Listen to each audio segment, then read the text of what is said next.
你有没有想象过用自己的双脚横跨整片大海是什么感觉吗？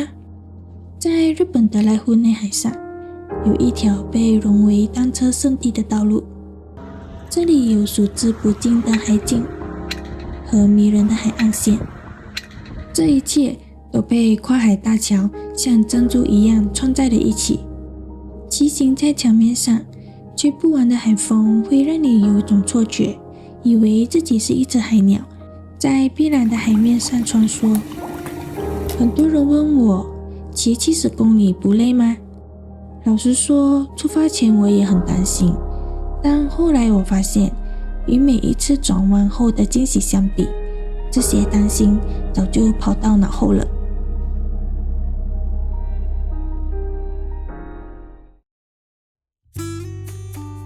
Hello， 大家好，欢迎收看米塔世界。今天我们要去挑战这一辈子一定要去一次的岛波海岛。准备好和我们一起开启这趟2天1夜蔚然无尽的单车之旅了吗？在体力活开始前，一定要先填饱肚子。这间在尾道非常有名的拉面店，距离车站很近。昨晚我们打烊前路过时，外面居然还排着长长的队伍，所以今天一开门我们就先来报到了。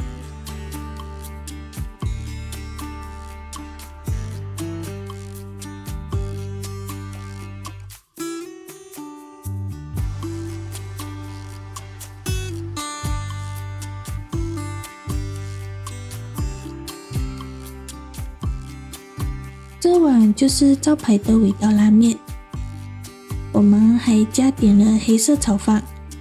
炒饭颜色看起来很深，其实是因为用了熟成酱油，吃起来有一种厚实的焦香味。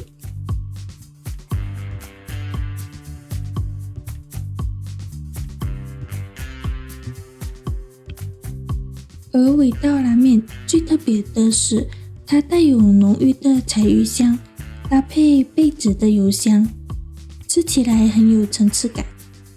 面条则是那种带点嚼劲的细面，对于准备要大流汗的我们来说，这种咸香感就是最好的出发燃料。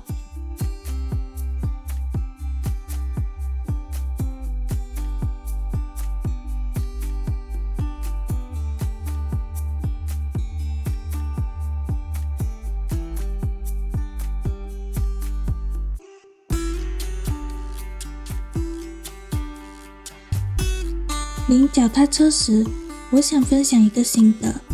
如果你对体力不是非常有信心，强烈建议租一台电动辅助脚踏车。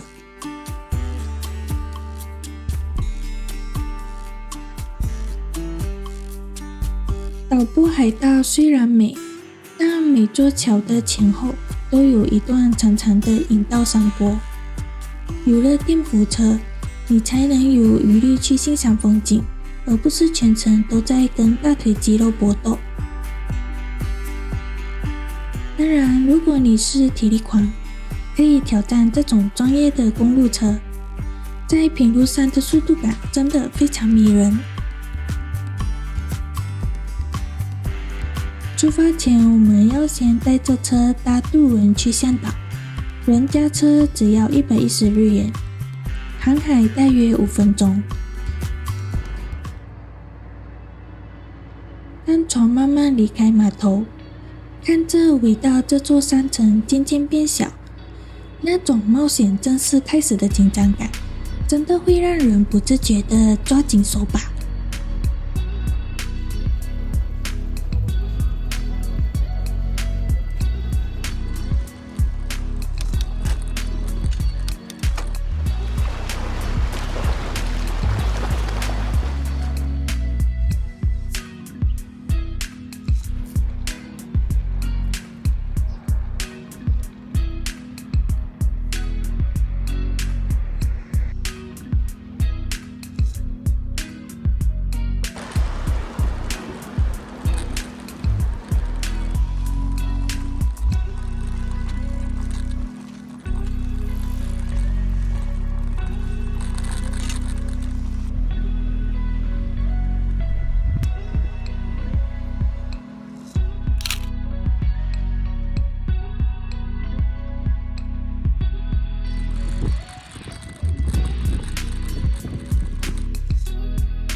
来到山口岛，绝对不能错过这间冰淇淋店。濑户田是著名的柠檬产地，在太阳下骑了这么久，来一球在地柠檬口味的 gelato， 那种酸甜清爽的感觉，真的会让你觉得体力瞬间回满。坐在门口看着海景，这大概是这趟旅程最奢侈的补给了。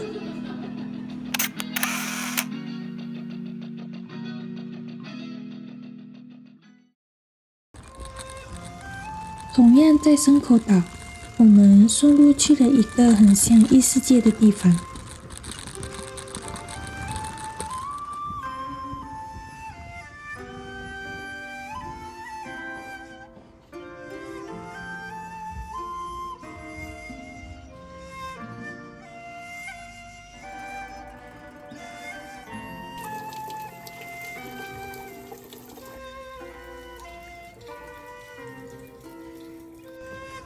这座耿山寺的背后其实有一个很感人的故事，它是1936年一位企业家为了纪念母亲，花了30多年才慢慢打造出来的。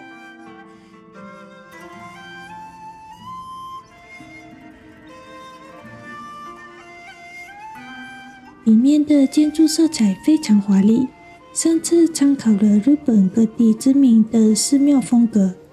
走在里面，真的会有一种日本建筑博物馆的错觉。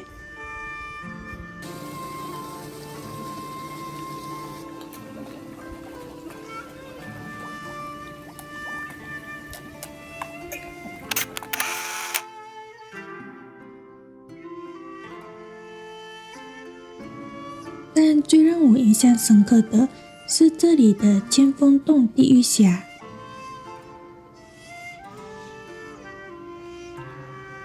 这是一条模拟佛教地狱世界的深渊洞窟，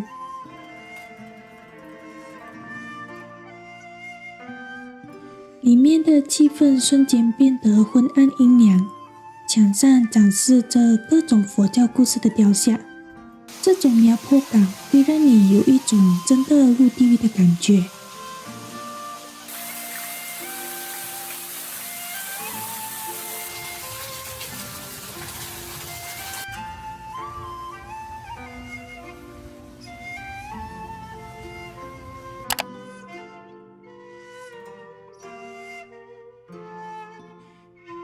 当你穿过长长的昏暗的洞窟走出来后，迎接你的居然是未来星之丘。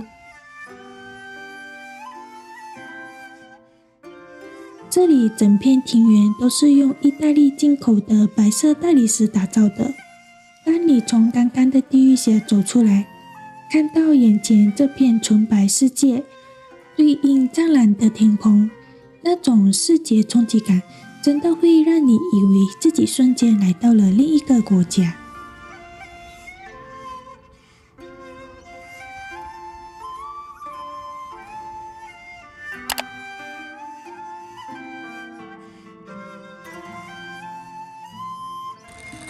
离开耿山寺后，太阳已经开始下山了，我们得赶在天黑前骑到今晚的住宿点。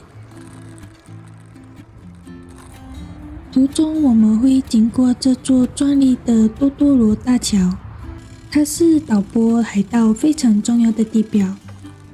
但在桥上其实藏着一个很容易被忽略的小惊喜，就是这个被称为明龙的地方，在桥上的指定位置挂着一组木质拍子木，只要你对着桥梁结构用力敲击，声音就会因为桥柱的特殊结构产生神奇的回音，听起来就像龙的鸣叫一样。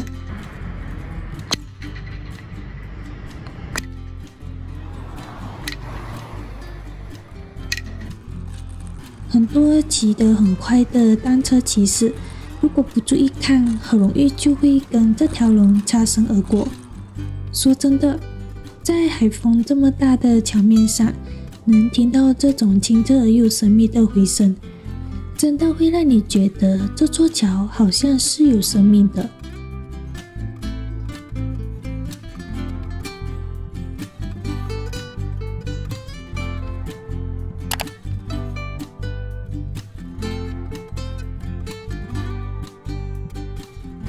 天黑前，我们抵达了今晚的休息站博帆岛。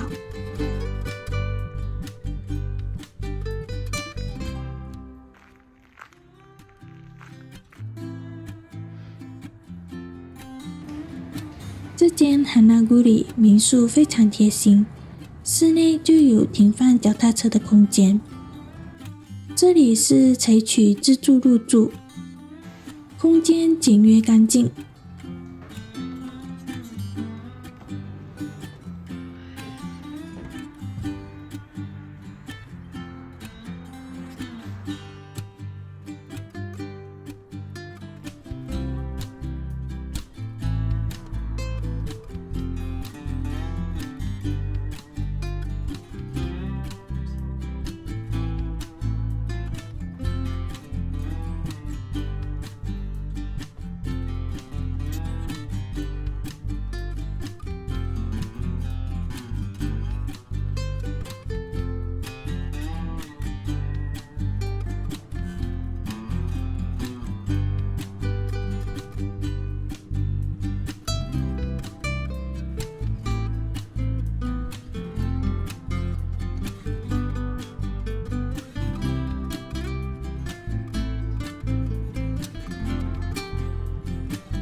在抵达前，我们建议先到不远处的超市补给，因为那带晚上能买食物的地方不多。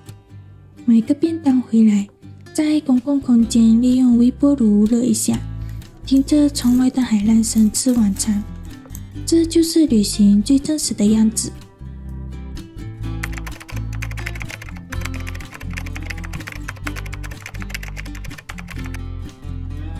隔天一早，我们往终点径自前进。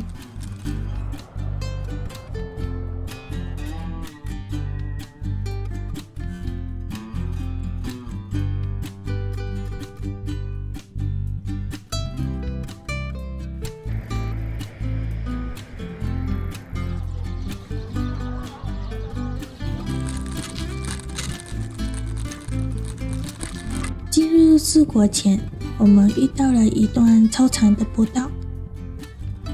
就在我们体力透支、怀疑人生时，一位城堡的当地人居然轻巧地超越我们，还用一种同情又温暖的眼神对着我们大喊干巴爹！这声加油真的救了我们。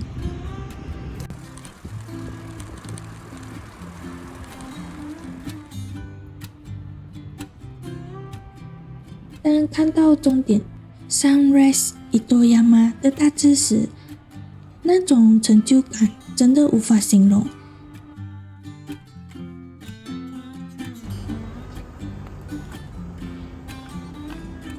还车的那刻，摸着酸痛的腿，心里却满满的都是海风的味道。